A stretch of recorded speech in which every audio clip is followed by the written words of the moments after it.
Hello, I'm Pamela Davis. Welcome to episode 222 of the Well Done Life podcast.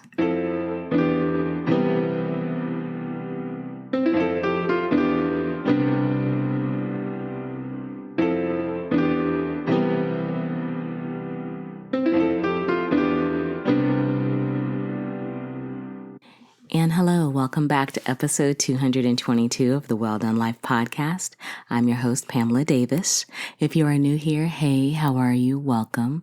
If you've been here before, you guys know the deal. I love you deep. Thank you so much for continuing to rock with me. I am so glad that you're here this week. I'm glad that all of you are here this week. I wouldn't be able to do this without you, so thank you. Before we get started with this week's episode, I really want to take a moment to be foundational. If you've been here before, you know the deal. This is something that I always do because it's really important to me that before we dive into topics, we talk about what this space is. And this space is a safe space, And so it's built on two very important foundations. And that is clarity and love. Clarity is really straightforward. I just want to make sure that you understand that I created the Well Done Life brand because I believe in the power of women. I created this brand because I think it's important for women to have spaces where we can be our most authentic self. And there was a point in my life where I needed a space like this. I needed a space where I can actually learn from other people by hearing their experiences and be inspired. And that's what I do. I hope that by sharing my journey as well as spotlighting the journey of other women, that I give you an opportunity to see that a lot of the things that you're going through, you're not alone. As well as the fact that you can survive, you will overcome, you will actually thrive as you go through life. All you have to do is just be willing to, learn a little bit something different, be inspired, be encouraged, and grow. And that's what this space is all about. And so I really appreciate you, like I said, being open. And I hope that, again, I inspire you to want to share your story with someone else, because that's how we learn. We learn from each other and we get inspired and we share and we laugh and we grow and we thrive together. And then all of that leads me into my second foundation, which is love. Love is the main thing. It is the most important thing. Everything that we do in this space is going to be rooted in love. And so for me, every week, it's really important that I share prayers with you. I'm truly a believer in the power of two or more people coming together in prayer. And so it's really important to me that our prayers are united and magnified. And I just kind of give you a sense of what's in my heart about you all and about the world. And so essentially, my prayer this week, which I'm always standing on, child, I can't help it. I feel like we're going to need to stand on peace for a really, really, really, really, really, really, really, really long time, is peace. And when I say peace, I'm talking about peace that comes from stillness, being able to carve out time for yourself where you can just get quiet. And I don't care what that looks like. It could be sitting in your car by yourself, because I know I'm not the only one that likes to sit in a car by themselves sometime and just breathe, just take a moment to rest. Or even in the moments when you first wake up, like I have to admit, like I just got up not too long ago and sitting there in bed, just still, not moving, just listening to my breath, giving myself a time to regulate my body and my spirit before I start into the day, before I come before you, is so critical. I really hope that you are carving out moments for yourself to do that, for you just to tap into you, to feel your breath, to feel your body move and just settle. I really want you to give yourself that space, because the world is just continuing to come at us and things are going to happen. And we have to be able to understand that you can't stop any of that. But we still deserve to have peace. You still deserve to have opportunities where you are at rest, and give yourself moments of rest. My second prayer for you is love. I've got love on the brain. I always have love on the brain, but I really have love on the brain. And when I say love, I'm talking about good reciprocal love. And we'll talk about some things maybe related to love. I feel like that's where this message is going to kind of go a little bit when we talk about the subject. But I'm talking about, again, good reciprocal love. And if you are not in a reciprocal love situation, that could be relational, that could be friendship, it could just be on any level. I hope that you take a moment to think about why you're in that situation and what you can do to change it, because it's wild out here. I'm serious. The streets are wild. To me, this is even more of a time that we need to make sure that we are around people where we are in reciprocal situations. We have to have people that we can feed into and that can feed into us in the right way. You really need people in your life who are 10 toes down for you. You can't be 10 toes down for you if you're not around people who aren't 10 toes down for you, because you have to be able to have that good energy that you're giving out and being given back into. And so it's so important. So like I said, it's not just about being in a relationship, but it's about making sure that all the relationships of your life, be it family, be it friends, be it whatever, that they are reciprocal and that you are being the best version of yourself and that you are holding yourself accountable for being that best version of you and that you are expecting the best version of others back into you. We have to get to a point where we stop settling, because settling is only holding us back from being able to receive the love that we deserve. And it's a hard pill to swallow, but you deserve the best. And the only way to get it is to be open and ready to receive it. And you're in situations that don't honor you, you are blocking that. Even if you don't realize it, you are blocking that. So just kind of throwing that out there. It's just like I said, it's been in my spirit. Many conversations that I've had lately where people are discovering that more and more. And like I said, I just feel like with the way that the times are, you need to make sure that your group, your community, your tribe is thorough. And you need people who can really stand the test of time, that can hold water, that can hold your confidence, that can encourage you, that can be a support for you, that can be really a vessel to help you keep going in this crazy thing called life. So make sure you've got the right people around you. And if you don't, then it's time for you to figure out why you're in that situation and what you're going to do to get out of it. And it really is that simple. And then kind of winding up my prayers this week is abundance. I always like to stand on abundance. I truly believe in everybody being financially abundant so that you can be a blessing to other people and yourself. But I'm also thinking about being abundant in your spirit, because like I said, again, things can get kind of heavy. And so we have to make sure that when we are in situations where we are being gifted moments that feel like warm hugs and sunshine and love, that we are allowing those moments to feed into us, that we are abundant in our side, in our spirit, in our soul. And I talk a lot about that because I just think it's so important because, as a society, we tend to lean more capitalistic, more financial, always talking about who's got this, who's got that. And all of that is great. But there is not enough stuff that can ever replace love, that can ever replace valuable memories, that can ever replace the time that you are given and the moments that you make. Because I can tell you some of the most important, valuable things that I have as I look over my life in these 52 years, the moments that always stick out to me are priceless. When I think about the loved ones that I've lost, I never think about what they gave me. I always think about what they gave me in reference to memories and spirit and time. And some of the most beautiful memories involved absolutely nothing of monetary value. So I just want to make sure I always reiterate that to you because, again, it's easy to get caught up in the capitalistic side of things. It's very easy to get caught up in consumerism, but never forget that the most valuable thing that we have been given is time. And the most valuable things also that we have been given are the loved ones in our lives who come to us, who impart in us, who make us who we are, who share with us. And to have family, to have love is to be spiritually wealthy, to be wealthy in ways that there is not enough money to compare. So just always like to throw that in to remind us all about the true value of things and the true value of life. So those are my prayers for you this week. I am recording on Saturday, May 24th, and it is approximately 6:53 a.m. Yes, I'm kind of doing it a little bit differently this week. But I wanted to get up and record in the stillness of the morning. It is so quiet in my house right now. I'm really enjoying this because it's normally not like this. Before I get started with this week's episode, I want to thank everyone for their support of last week's episode 221.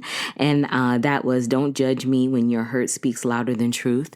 If you haven't had a chance to check that episode out, I'll make sure I have it linked in the show notes. But this week, I'm back, and I have something that I want to talk to you guys about that I got actually inspired to talk about in the most unusual way.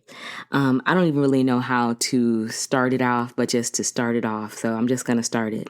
Yesterday morning, I was laid up in the bed sleeping because I don't work out on Fridays and Saturdays. Those are my rest days, and it was like about 5:30, 5:45 in the morning. I wound up like hearing my mom and my sister, because my mother is one of those people, or she is at that age now where when the Lord wakes her up, she pops right up. Like, she's 78 and she was like, if God chose me to get up today, I'm going to get up and everybody's going to get up. And so my mom gets up, and my sister, that's the first person she calls because she knows not to call me. She wakes her up and they head downstairs. So by the time they get everything settled and get up, it's a little after 6:00. And I start to hear bickering going on downstairs. And I'm like, why am I hearing y'all arguing? If I'm hearing you're arguing, my neighbors are hearing you arguing. What do you have to argue about at 6:18? So here I go. I just jump out of bed and just get my little feet heading on the steps, and I'm getting ready to run downstairs because I'm like, what's going on? I was probably half asleep when I did this, and I slid my behind down the stairs. Yes, y'all, I fell down the stairs yesterday. I'm fine. Let me preface it that way. I'm okay. I was a little stiff, but not too bad. Luckily, I spent a lot of yesterday popping Tylenol, icing, doing heat treatments, stretching, downward facing dog, doing everything I could to recover. But yes, I fell down the stairs yesterday. Trying to referee an argument. And when I get down to find out what this argument is about, this argument that woke me up out of my sleep, that almost nearly cost me my life. Yes, I'm going to be that dramatic and say it nearly cost me my life, because falling down the stairs at 52 is nothing to play with. I'm not going to lie. Falling after 40 is a different model. I don't recommend it to anybody. But anywho, gonna digressing, because obviously you can tell I'm a little still sensitive about all of this. So yes, I get my butt down there and I try to figure out what's going on. And I'm like, okay, so what are you two fussing about? And I'm actually not even yelling. I think I was still shocked by the fact that I slid my behind down these steps and I'm able to walk. I'm not down here like bleeding and crying. And I'm like, okay, I got to fix this. I got to find out what's going on. Let me rush into the situation. So I think I'm just was running on pure adrenaline. What was this argument about? Come to find out, they were fussing, or my mother was fussing, about the fact that my sister forgot to order veggie bacon with the grocery order. Yes, y'all, you heard me right. They were fussing and arguing about veggie bacon, the fact that my sister forgot to order it, and my mother was like, well, I had asked her the day before so she would remember, and she still forgot. And of course, people want what they want when they want it. But I'm like, so literally you two were having this discussion, or let me rephrase that. Actually, you are talking with raised voices, you mama, at 6:18 in the morning because that girl forgot to get you some veggie bacon. Like we don't have other food in the house. Like we don't have other things to eat. Like that veggie bacon was the only thing that you could have. And my mother could not comprehend that, which I understand because again, she's 78 years old. She is 78 going on 2. And so when they want what they want it. And so I was like, I understand you're frustrated, but I do want you to understand we have other food. I do want you to understand that we live across the street from a Publix. We literally could go and get you veggie bacon when the store opens. It's only 6:18 in the morning, right? The fact that I ran down here and nearly killed myself falling down the stairs was because I was worried about you two fussing and fighting at 6:18 in the morning, to the point that it woke me up out of my sleep, that I could hear you fussing and you were fussing about veggie bacon. Now, mind you, in that moment, I felt like I actually walked out of my body. I stopped and looked at myself. I had my hand on my head and I was rubbing it, trying not to curse profusely because I really wanted to in that moment. And I really at that moment wanted to even figure out, like, Lord, why is she not in Shady Pines at this point also? Like, why? Why am I doing this to myself again? But I resettled myself, came back into my body, and I was like, look, we have some sausage in the fridge. I literally went in there, cut it up, set it up, got it ready, started cooking it, gave it to my sister, and I said, look, let me tell y'all one thing. I understand that people want what they want when they want it. Mama, she made a mistake. She forgot. She's 47 years old and she has a job. She forgot your sausage. You didn't tell me or I would have added it too, because it's not just on her. So it's partly your fault as well. Take that responsibility, eat this little sausage, and be quiet and move on. Tracy, it's okay. You made a mistake. Mistakes happen. People forget. Now I'm going to go back upstairs, y'all, and try to find me some aspirin and start stretching and calm my nerves because I fell down the stairs worrying about refereeing y'all. And you know what? In this moment, God has reminded me of something. I need to let y'all be. I need to let y'all be, because if I don't let y'all be, y'all going to take me out. Like literally, if I don't let y'all be, you're going to take me out, and I can't do that. So I just said, I got to walk away from everybody right now and move on. So I hobbled my little butt upstairs. So I say all that to say that is actually what today's topic is about. The fact in that moment that I had to be reminded of the importance of letting other people be, like letting stuff be, because if not, it was going to take me out. And so I wanted to come before you guys today because I feel like I can't be the only one. I cannot be the only one holding on to things that literally have the possibility of taking us out if we're not careful, if we don't let it go. So I said, you know what? I think we need to talk about that. We need to talk about what are we holding on to so hard that is going to prevent us from getting to our next level, that's going to potentially damage us in a physical sense. What's going to help hold us back? Because if it's time to let it go, y'all. It's time to let it go. Like I said, I'm 52. At 52, I can't afford to fall. And it's crazy because I went to go see Dr. Hill because it's my weekly weigh-in, and that's a whole nother conversation. Mind you, I was like panicked and I was just like, okay, Lord, am I going to gain weight because now I'm going to be swollen? Because I know I didn't hurt nothing, but I know something's going to swell up. I'm 52. I'm sliding downstairs is not a good thing. And like, I didn't like light fall. Like I light fell, but I didn't light fall. Like I slid down like almost a flight. I was able to kind of catch myself, thank God. But it was like, ooh. This could have been rough. And I'm really grateful, really, really grateful. But I digress. So let's kind of dive into it a little bit.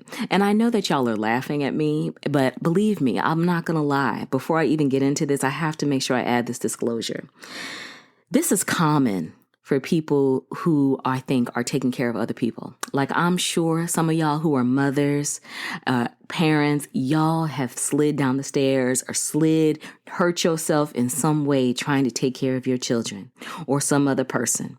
And again, in the caregiving world, this is nothing new. I'm not going to lie. This isn't the first time I've fallen down the steps.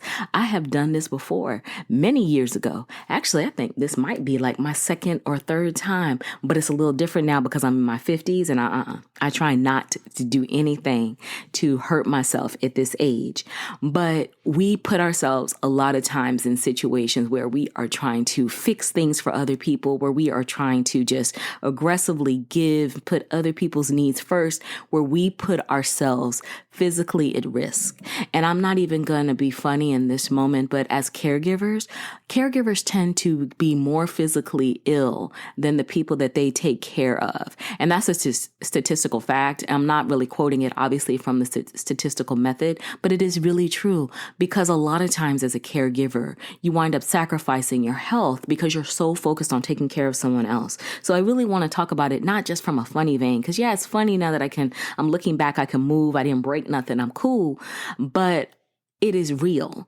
And we really need to talk about the fact that it is very dangerous for us to be in these situations where we are giving something of ourselves so much to other people that we diminish our own health. And we diminish our own life. And I'm talking about from a mental, physical, financial, and spiritual standpoint. So let's kind of, like I said, really dive into it. So again, the first part of it is exploring, why are we holding on to things? Like, what are we really holding on to? And a lot of times, if we think about it, our need to save everybody, to be everything to everyone, is because we have decided that it is our responsibility to be the main healer. It is our innate desire to be the strong person all the time. I have to admit, looking at my situation as a caregiver, I am still healing through being the head of my home. And I know that probably sounds crazy to say because I'm the head of my house, but it's something I'm healing through. I've been a caregiver since I was 30. Yeah, I think I first became a caregiver in my early 30s, late 30s. Yeah, I was like 38 when I first started this caregiving journey. And now I'm 52. So if you think about it, a large portion, definitely all of the 40s, which are such a foundational time as it is, going into the 50s, now my early 50s, I'm in the caregiving route. The only thing is, it's like learning how to change my mindset. So I think about it from as a factor from being parents and in relationships or whatever, we get used to these behaviors. We get used to this time because we have just gotten so accustomed to it. And so we feel this pressure to be strong, this pressure to be everything to everybody. And a lot of times it's not because we're just trying to take care of people, but we are trying to prove our worth to other people and to ourselves.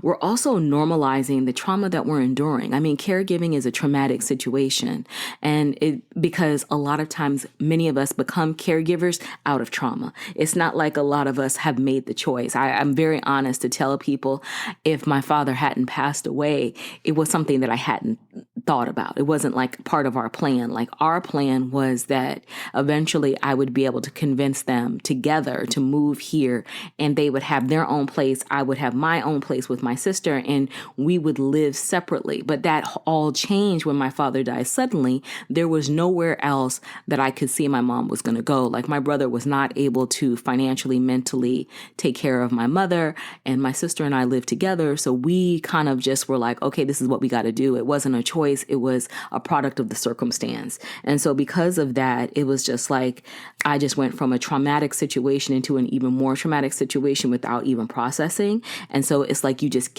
I was obligated, and I kept that obligation because I felt like this was my job. I'm her daughter. I'm the oldest daughter. This is what I'm supposed to do.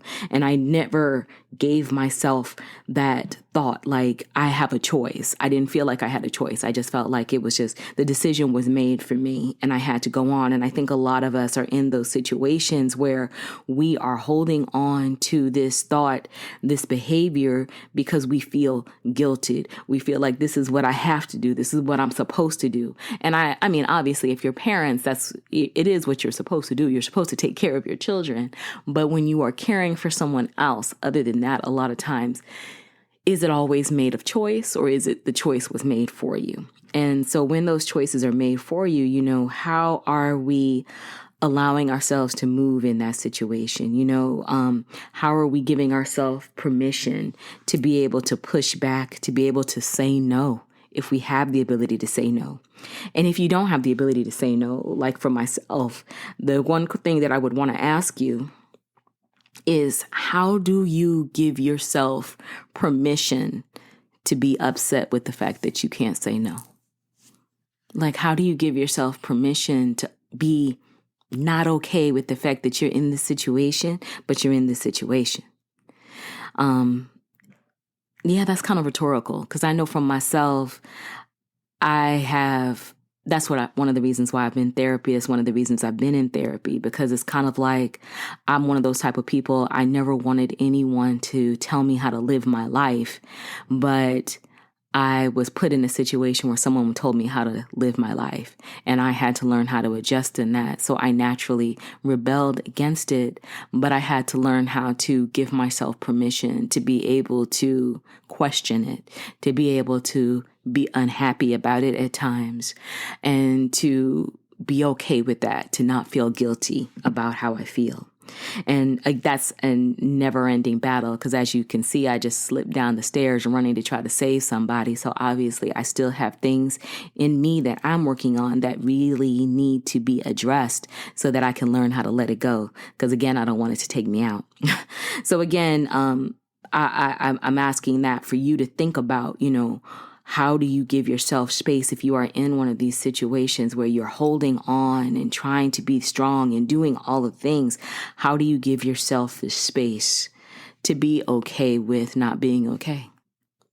How do you give yourself the space to forgive yourself for feeling the way that you feel so that you can navigate the situation and move through with grace versus carrying on and holding on to an animosity and a feeling that in turn creates this anxiety inside of you, this unsettling, because that's exactly what it does. Because see, the one thing that a lot of people don't talk about is that the cost of holding on to a lot of these feelings that we have is anxiety.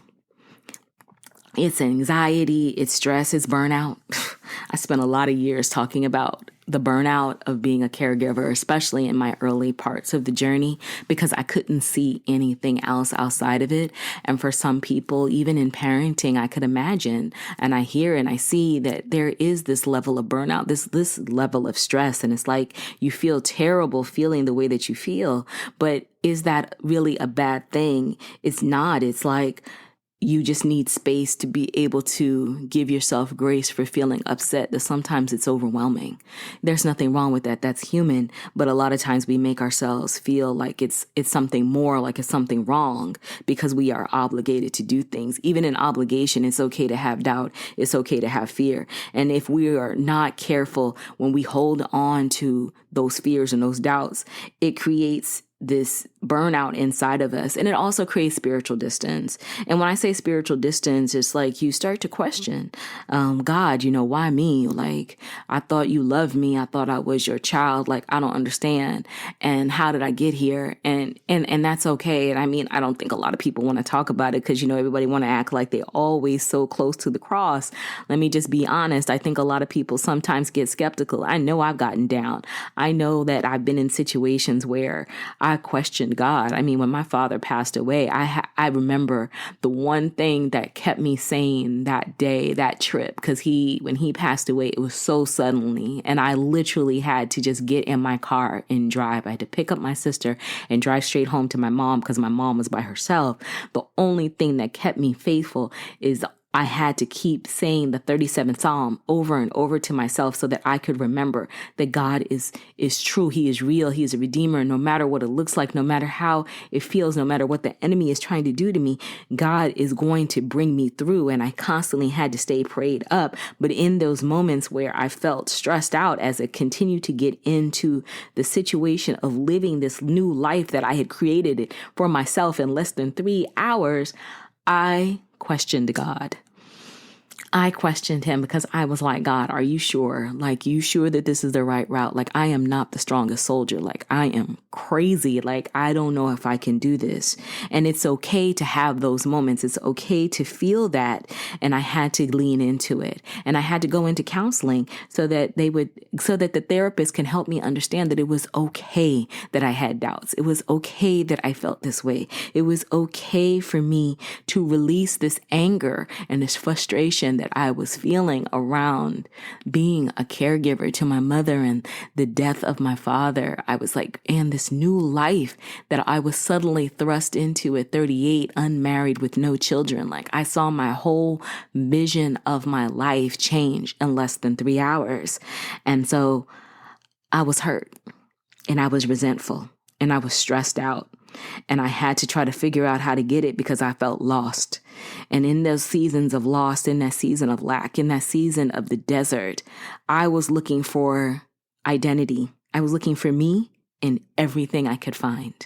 And I think that a lot of times people don't understand that when you are in those seasons where you're holding on to things, it is very easy to try to look for yourself in other things.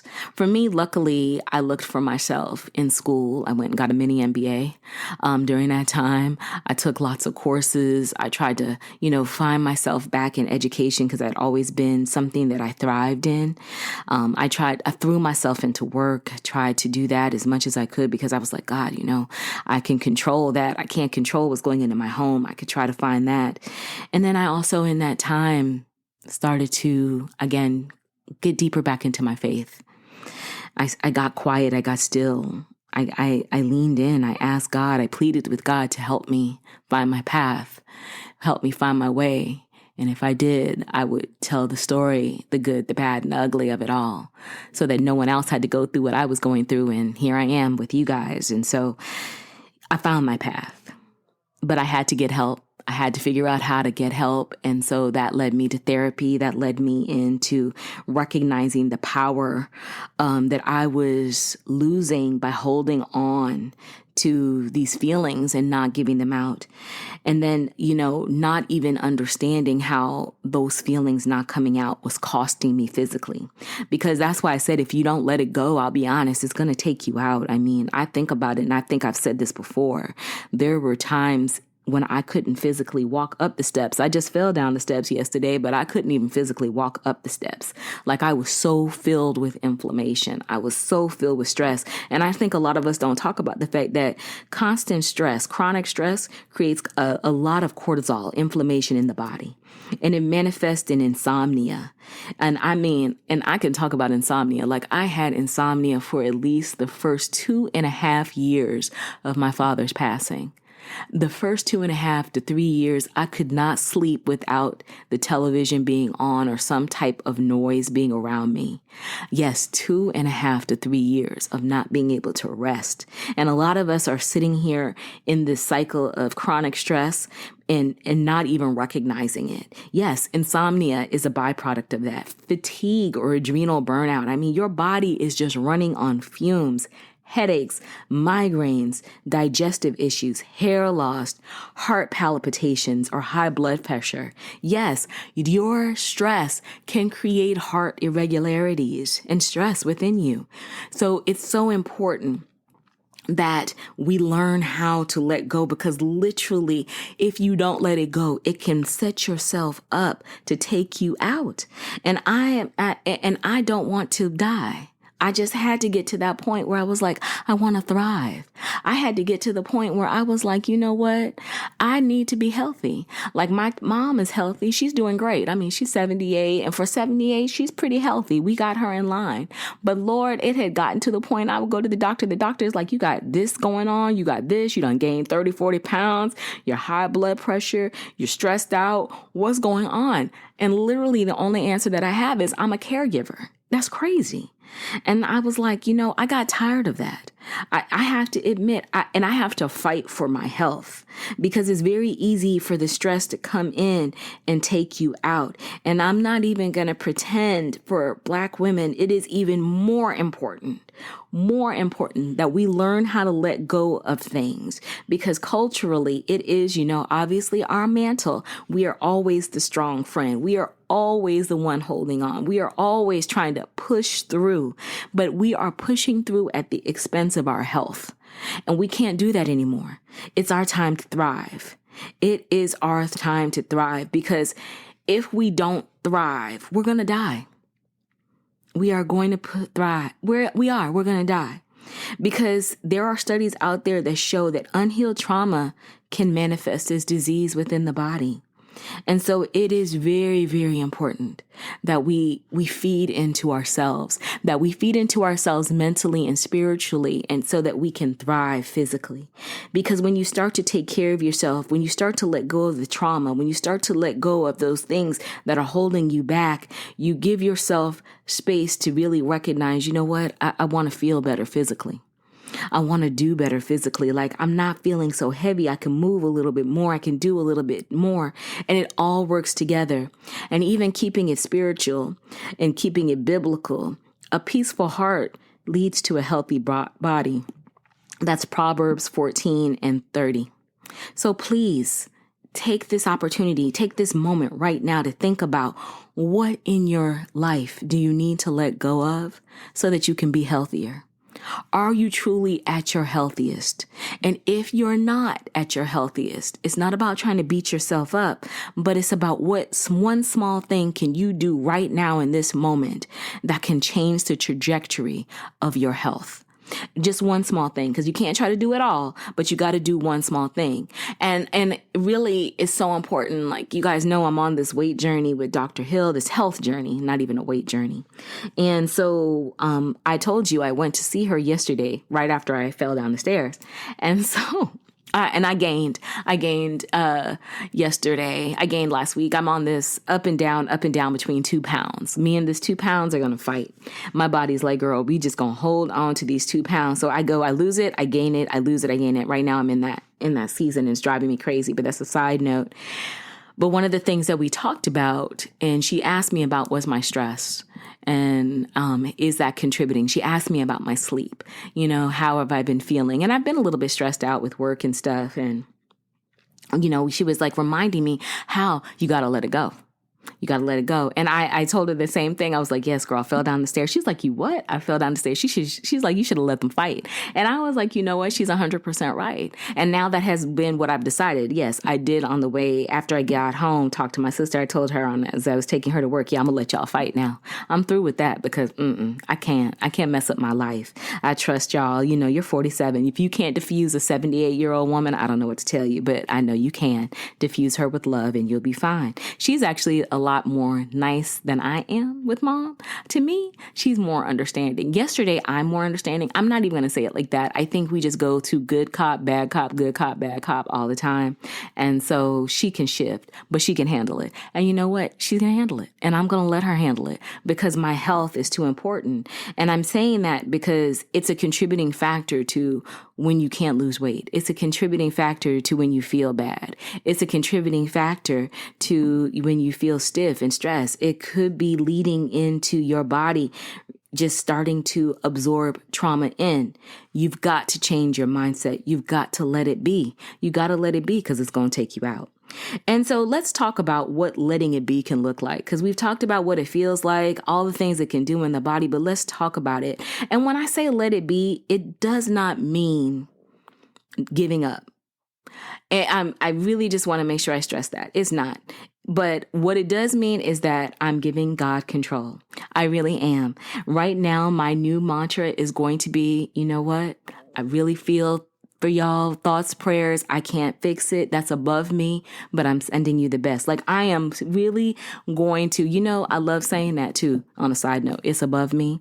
I think that is just like such a great thing to say when you are faced with situations where it's like, folks want you to come in and try to fix it. I can't fix everything. I got to let you fix it. That's why I told Tracy yesterday, like, hey, you can diffuse mama. I trust you. You're 47. You're a nice girl. She is a light. You can handle it. You don't need me to try to fix it. See, I tried to fix it and nearly killed myself going down the steps. Nope, I'm not doing it. Y'all got it. I can't. I know that's going to be hard, but you know what? I got to trust God. I got to trust. It's above me. And I got to trust that you can handle it. I've done my part. I'm through. Because if I do that, it's going to bless me and it's going to bless them. I want Tracy to feel confident. Don't you want people in your life to feel confident that you believe that they can handle situations? That means that you have to stop trying to come in like Sister Super Save-A-Ho all the time and let people do what they need to do. You need to trust them. And those boundaries protect them. Those boundaries protect you, because then they learn, I can't always expect you to come in and save this. I can fix it. And then at the same time, you learn, you know what? I don't have to fix it. I'm okay sitting over here, chilling out, drinking my tea, relaxing my nerve, and letting these other people figure this out, because it's not my responsibility. It's not my responsibility. And when it is my responsibility, I'll tap in at the appropriate time, but not one moment before that time. And I will take my time, whatever that looks like. That means that if I need to relax, if I need to pray, if I need to deep breathe, if I need to take a walk before dealing with a situation, I will do that, because I have boundaries. And boundaries are sexy. Boundaries are powerful. Boundaries are essential, especially at this phase of life. Because yes, I am 52 and loving it, and I plan on seeing as many more years as humanly possible in my right mind, physically able and capable of moving through life with ease and grace and love and support and encouragement, because I have recognized that it is above me in many situations. I'm giving it into God. God is in control. He will tell me to move when I need to move, and I am protecting my peace in a practical way. And it's very important for you to remember that it is okay for you to practice your peace in a practical way. So that means, again, if you need to journal, you need to go to therapy, you need to take a prayer walk, you need some verbal surrender, do what you got to do, but protect you at all costs, because if you don't let it be, it can take you out. And I also want to remind you of one thing. Protecting your peace, spiritually leaning in, is not passive. To trust God is not passive. Trusting God it's powerful. There is power in surrender. I mean, let's even, again, keep it biblical. Philippians 4:7. The peace of God will guard your heart and your mind. To surrender to Him will protect that aspect of you. God is covering you. He's protecting you. He's leading you. He's guiding you.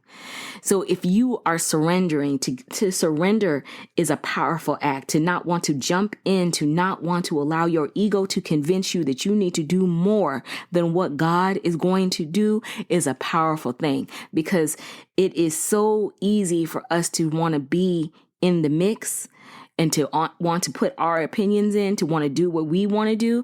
It is so hard to say, you know what, God, I trust you. I trust you completely.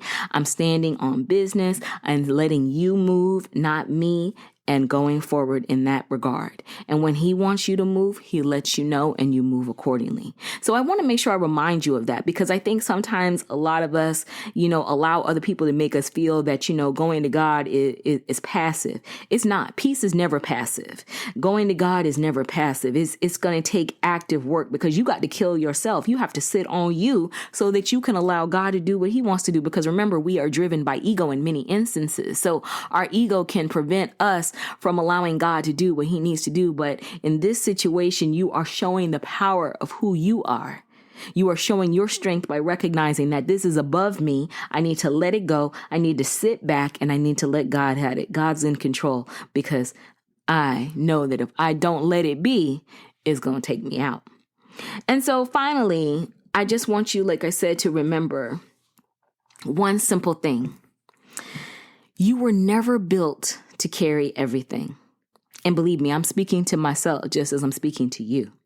It's very important. You were never built to carry everything. And letting go, it is, like I said, it's peaceful, it's powerful, it's holy, it's strong. And so I want to ask you, as these final things to think about, what are you still carrying that's not yours to carry? And then what is your body trying to tell you right now? Because your body is talking to you. You know what you feel. What is it trying to tell you? And then where do you need to choose peace over proving? Yeah, because a lot of us are still caught up in that cycle of trying to prove. And I think what God in your body is trying to tell you, that this is a season for you to be at peace, and that you've done everything that you need to do. It's His turn. So I want you to think about those things. I want you to take a moment to breathe deep. I want you just to, in this instance, actually, if you can, just take a moment to breathe, take a deep breath, close your eyes, and I want you to think of one thing. Either think of it or write it down, whatever is simpler for you. One thing. What is one thing that you in this moment can choose to let be? Just one thing. I want you to either, like I said, to journal it, to share it. And I really would love to know what it is so that I can support you. You can send me a voice note. You can put it in the comments. You can DM me. But just one thing. And like I said, for me, my one thing that I am letting be the need to try to save and fix everything that goes on within my family. Like, yes, I know my sister is sensitive. Yes, I know my mama can be aggressive. Yes, I know my mama can be sensitive. And then my sister can be aggressive. I know that it can go back and forth, back and forth, back and forth. But I am letting it be because it is not my responsibility to navigate two adults, to a mother and a daughter. It is not my responsibility to fix every argument, every discomfort, every stress. It's not. And I have enough faith and confidence in the both of them that they are equipped to handle their own situations, that they don't need me running at breakneck speed, nearly killing myself, flying down the steps in order for me to fix situations that are trivial. Nothing life-shaking was happening. Literally, like I said, it was over some veggie bacon, child. So I'm not about to break my bones, damage myself, break up this beautiful body that I have to fix a disagreement about some veggie bacon. No. And so I'm letting that be. And I know that's funny, but believe me when I say that to you, that is one of the hardest things that I'm going to have to do, because it is my nature to want to nurture, to fix, to control everything.